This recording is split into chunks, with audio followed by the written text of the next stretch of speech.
the chickens are just now starting to figure out their new walk board. Well, it's not new, it's the one that's been in the doorway.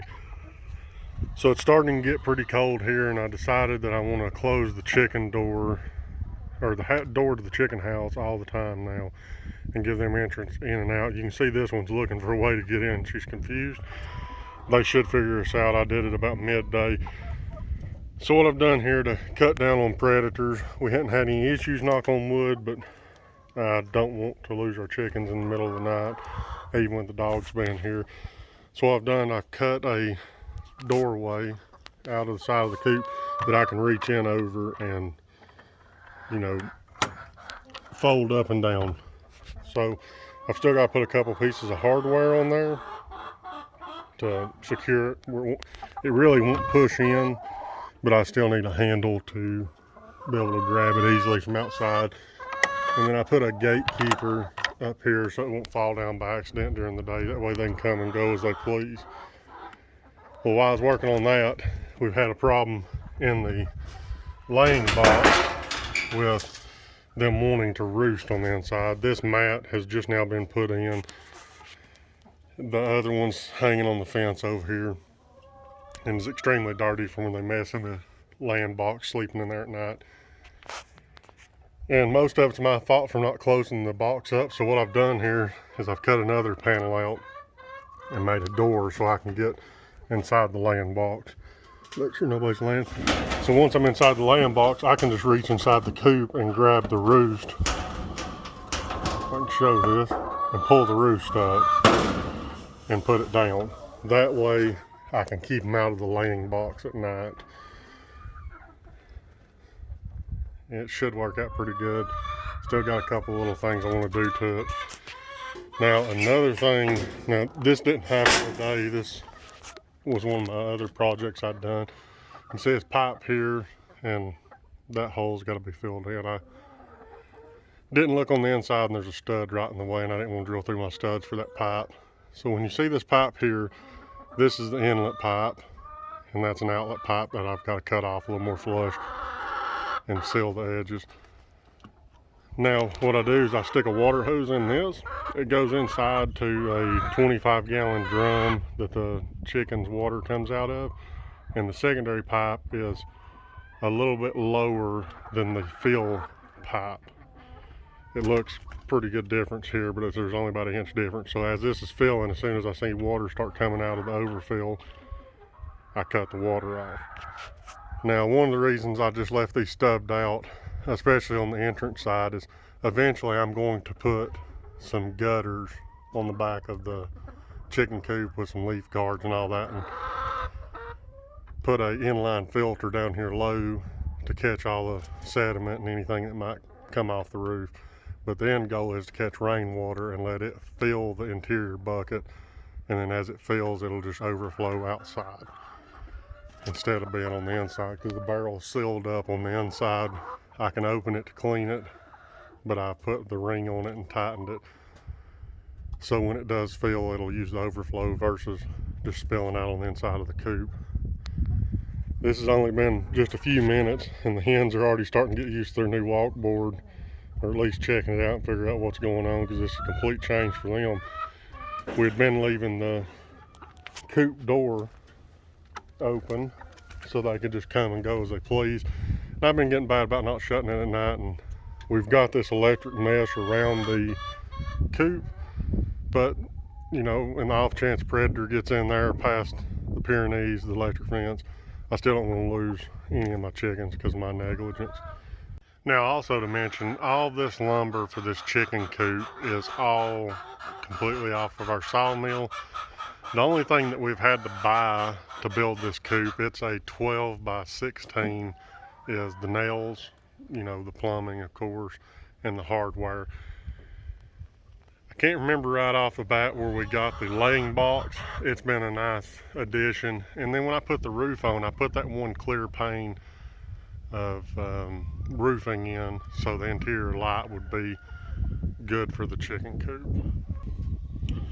Now on the interior of the chicken coop, we have a little bit going on in here. It needs to be swept out and shoveled out. They've got a little bit of mess in here. There's the interior laying box, and then here's this barrel that holds the water. Sorry about the hens, they're very loud. Now, I've got this gravity fed down to this bucket of water. It's actually a dog bowl water. And then this here's our feeder. I think I've showed it in a video before. We just built it out of a barrel. And then the front portion, just some scrap lumber left over from when I was building the coop and other small projects around. They've got their roosting poles in here. And then I've got my electric fence charger on the interior here that runs off the same power as the light does. Now I have the light on a timer.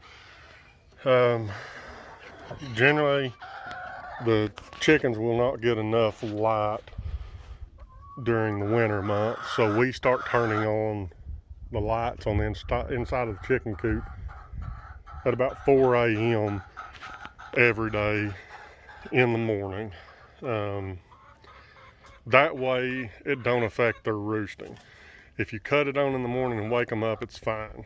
But if you're depending on the light at night, some of your chickens can be left outside using the light, and instead of a sunset, the light just automatically cuts off, and then pretty much where they are is they'll lay down there and sleep, and makes them more prone to predators and not staying in the chicken coop at night. So that's the reason we do our lights in the morning. It's worked really great for me. I just try to give them about 4 extra hours of light a day, because a hen's anatomy, from the best of my knowledge, the pupil in the eye has to receive so many hours of daylight for their reproduction system to stay going during the winter months. So typically in the winter they would slow down laying or stop laying. So the artificial light with LEDs on the inside stimulates their eye, and they start producing just the same as they would during the spring and summer. And sometimes we'll cut it on a little earlier in the fall. I've got a temporary wire run out here with some Romex from the house right now. We've got to run some power out to the barn and then start feeding all these support buildings. But that's pretty much it for the chicken coop. I've got to go around and trim off the rest of these bottom boards, because when I put the 1-bys up on the wall, I started off cutting them, putting them up. So what I did is I just squared the top edge, put them up, and then let the bottom end run wild, and then I'll chalk marked it and then cut them. That way it's more uniform and looks nice. The coop is raised up off the ground, and that's helped tremendously during the wet times to keep the inside of the coop dry. Because even with it having siding and everything, groundwater still gets inside the coop and it becomes a muddy mess and your eggs get dirty. So to avoid that, this is the first time I've ever built a coop up off the ground with a floor system in it. It's worked out really great. If I could go back and do it over again, I would space the boards and the floor a little further apart. Right now there's about 1/4 inch of a gap between the boards. I wish I could have done about half, maybe 3/4 of an inch. That way when you're sweeping, some of the mess falls under the building and it's easier to get to, versus trying to sweep it all out the door, because then when all that dust kicks up, there's feces in it and just don't like breathing all that in.